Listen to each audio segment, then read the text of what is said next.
एक व्यापारी व्यापार करने के लिए एक शहर से दूसरे शहर जाता था। बीच में रेगिस्तान का कुछ इलाका पड़ता था। वह आदमी एक नेगेटिव सोच वाला इंसान था। हमेशा शिकायत करता रहता था कि मेरे पास ये नहीं है, वो नहीं है, इसकी कमी है और उसकी कमी है। एक दिन वह रेगिस्तान से गुजर रहा था, तभी उसकी पानी की बोतल खाली हो गई। उसे बड़ी ज़ोर से प्यास लगी थी, लेकिन रेगिस्तान में पानी न मिलने की वजह से उसे बहुत गुस्सा आया और बोला कि कितना ख़राब जगह है, ना कोई पेड़ है, ना पानी है, रास्ता भी लंबा है, रेगिस्तान पार करना पड़ता है। तभी आसमान की तरफ देखकर कहता है कि भगवान, ये कैसा जगह बना दी है आपने।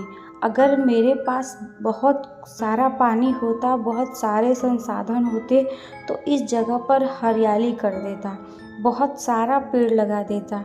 वह आदमी ऊपर देखकर ये सब बातें कह रहा था और ऐसा लग रहा था कि जैसे ऊपर वाले से जवाब का प्रतीक्षा कर रहा हो कि भगवान कुछ कह दे। अब चमत्कार ये हुआ कि वह जैसे ही नीचे देखा, उसे अपने आँखों के सामने एक कुआं दिखाई दिया। वह पूरी तरह से घबरा गया, क्योंकि उसने कभी भी उस रेगिस्तान में कुआं नहीं देखा था। वह कुएं के पास पहुंचा और देखा कि कुआं पूरी तरह पानी से भरा हुआ है, परंतु वह आदमी नेगेटिव सोच वाला था और हमेशा शिकायत करने वाला था। और फिर से आसमान की तरफ देखते हुए बोला, भगवान, पानी से भरा हुआ कुआं तो दे दिया, लेकिन पानी निकालूंगा कैसे? तो इस बार जब वह नीचे देखा तो फिर से चमत्कार हुआ।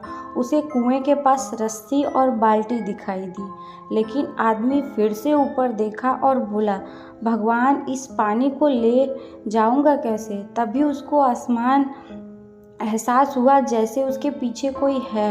वह पीछे मुड़कर देखा तो एक ऊंट खड़ा हुआ था और वह पूरी तरह से घबरा गया। सोचने लगा कि ये तो सच में होने लग रहा है। मैं बातों बातों में कह तो दिया, अब मुझे यह हरियाली करनी पड़ेगी, पेड़ लगाने की जिम्मेदारी लेनी पड़ेगी। आदमी को पानी से भरा हुआ कुआं मिल गया, बाल्टी मिल गई, रस्सी मिल गया, पानी को ले जाने के लिए ऊंट भी मिल गया, सब कुछ मिल गया। अब वह आदमी सोच रहा था कि ये मैं बातों बातों में क्या बोल दिया, ये तो गड़बड़ हो गया। अब वह तेजी से दौड़कर भागने लगा। वह भाग रहा था, उस जिम्मेदारी से बच रहा था। तभी एक कागज़ उड़ते हुए आया और इसके शरीर से चिपक गया। उसने जब उस कागज़ को देखा तो उस पर लिखा हुआ था कि मैंने तुम्हें पानी दिया, कुआं दिया, रस्सी दी और बाल्टी भी दिया, पानी को ले जाने के लिए साधन भी दिए, फिर भी क्यों बचकर भाग रहे हो? उस आदमी को लगा कि मेरे साथ पता नहीं क्या हो रहा है। वह दौड़ते दौड़ते रेगिस्तान को पार कर लिया, लेकिन उस रेगिस्तान को हरा भरा नहीं बनाया।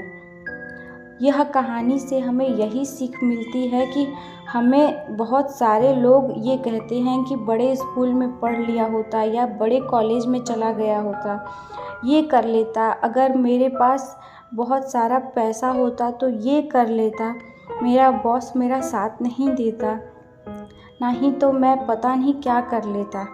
हमें हमेशा शिकायतें ढूंढा करते हैं, अपनी जिम्मेदारियों से बचकर भाग रहे होते हैं। आपको ये कहानी कैसी लगी अपने कमेंट द्वारा हमें ज़रूर बताइएगा। चैनल को सब्सक्राइब करिएगा। अगर वीडियो थोड़ी सी भी आपको पसंद आई हो तो प्लीज़ एक लाइक ज़रूर करिएगा, और चैनल पे नए आए हैं तो सब्सक्राइब करके बेल आइकन ज़रूर प्रेस कर लीजिएगा। Thanks for watching and please keep supporting.